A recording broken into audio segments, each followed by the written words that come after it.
ఒలింపిక్స్‌లో నిబంధనలు ఎంత కఠినంగా ఉంటాయి అనటానికి ఒక బెస్ట్ ఎగ్జాంపుల్. ఇప్పుడు చాలామంది వినేష్ పొగాట్ 100 గ్రాముల బరువు ఎక్కువగా ఉండటం చేతే ఆమెను పక్కన పెట్టడం ఏంటి, ఇక దీని వెనక ఏదో కుట్ర జరిగింది, ఏదో జరిగింది, ఎవరో హస్తం ఉంది అనేటువంటి మాటలు సోషల్ మీడియాలో చాలా సాధారణంగా అనేస్తున్నటువంటి మాటలు.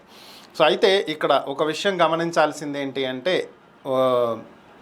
ఇక్కడ వినేష్ పొగాట్కి భారత ప్రభుత్వం అండగా నిలిచింది, పంజాబ్ గవర్నమెంట్ అండగా నిలిచింది. అలాగే ఎంతోమంది భారతీయులు ఆమెను సపోర్ట్ చేస్తూ దీంట్లో మీ తప్పేమీ లేదు, మీ కృషి మీరు చేశారు అని చెప్పి ఆమెకు ధైర్యం చెప్తున్నటువంటి పరిస్థితి.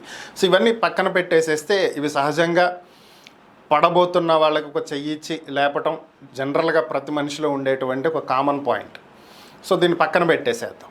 సో కొంతమంది అసూయ పడేవాళ్ళు కూడా ఉంటారనుకోండి, అది వేరే విషయం. పక్కన పెట్టేస్తే ఇక్కడ విషయం ఏంటి అంటే వినేష్ పొగాట్ 100 గ్రాముల బరువు ఎక్కువ ఉండటం చేతే ఆమె పోటీ నుంచి తప్పుకోవాల్సి వచ్చింది. అయితే కేవలం 50 గ్రాముల బరువు ఎక్కువ ఉండి కూడా పోటీ నుంచి తప్పుకోవాల్సినటువంటి పరిస్థితి ఎదురైనటువంటి ఒక ఆటగాడు. సో జపాన్కి చెందినటువంటి రేయ్ హిగుచి, ఇతను కూడా రెజ్లరే.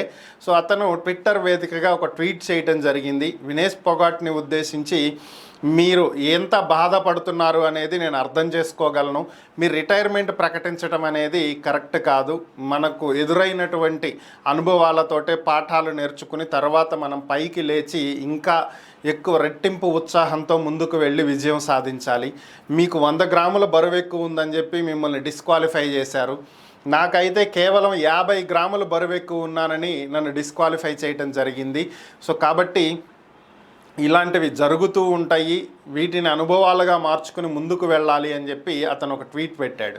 అయితే ఇక్కడ ఒక్కటి ఆలోచించాల్సింది ఏంటి అంటే ఈ రేయ్ హిగుచి జపాన్కి చెందినటువంటి రెజ్లర్ 2016లో రియో ఒలింపిక్స్లో సిల్వర్ గెలిచాడు.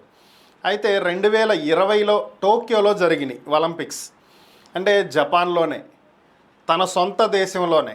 అక్కడ 50 గ్రాములు బరువు ఎక్కువ ఉన్నాడన్న ఒకే ఒక్క కారణంతో అతను డిస్క్వాలిఫై చేశారు.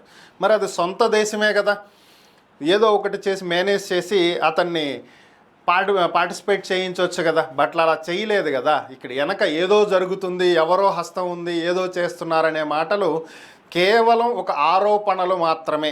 ఎవరో ఒకళ్ళ మీద బురద చల్లేటువంటి కార్యక్రమం, స్లిట్టింగ్ మడ్ ఆన్ ఫేసెస్ అన్నట్టు మొహాల మీద బురద చల్లేటువంటి కార్యక్రమం తప్ప వేరేం కాదు ఇది. సో ఒక రాజకీయ అవసరాలకు ఉపయోగించుకునేటువంటి కార్యక్రమం.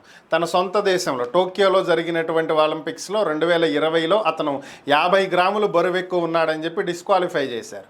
అయితే అతను అప్పుడు బాధపడ్డాడు. ఇప్పుడు మరలా 2024 పారిస్ ఒలింపిక్స్లో అతను పార్టిసిపేట్ చేశాడు. ఈసారి గోల్డ్ మెడల్ గెలుచుకున్నాడు. సో అలాగే నెక్స్ట్ టర్మ్ వినేష్ పొగాట్ కూడా ఈ రిటైర్మెంట్ నిర్ణయాన్ని వెనక్కి తీసుకుని ఈసారి గట్టిగా ట్రై చేసి గోల్డ్ కొట్టాలి అని చెప్పి అందరూ కోరుకుంటున్నటువంటి పరిస్థితి.